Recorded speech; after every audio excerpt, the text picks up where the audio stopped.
You live near a highway, the drone of tires on pavement becomes part of your world. Live near a train and the clickety-clack down the track also comes with the territory. But the addition of Sunrail has people thinking of train whistles perhaps more than ever before because Sunrail run much more frequently. West News' Dave McDaniel is live right now in Winter Park, where work is underway to establish some quiet zones. Dave.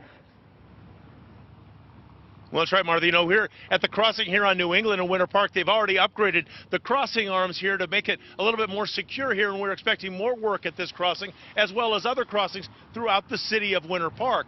You know, as Sunrail comes through here, those whistles are really a sign that there's really trouble ahead, that people need to be warned that a train is coming. What cities up and down the Sunrail route are trying to accomplish is make the crosswalks and the crossings so safeguarded that those horns might not be needed.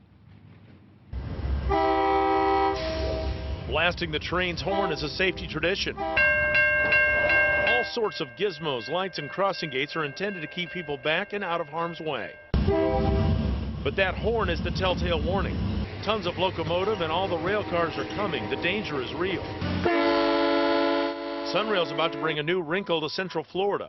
Multiple trains constantly rolling through. Which is why this intersection now has quad gates. Unless cars drive through those gates, there's no driving around them. 4 gates come down and literally make it impossible for a car to swerve through the gates that they currently are able to do.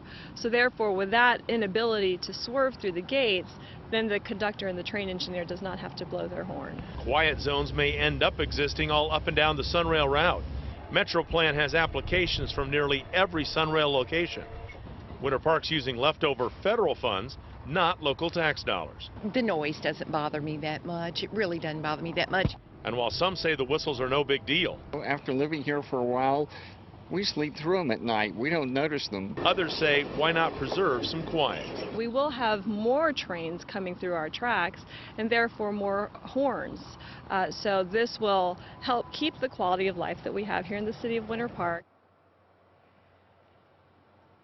Now, quiet zone or no quiet zone, if an engineer on any train, whether it's a freight, Amtrak, or Sunrail, sees any trouble ahead, that horn is still going to be blaring. Safety demands it. Reporting live in Winter Park, Dave McDaniel, West 2 News.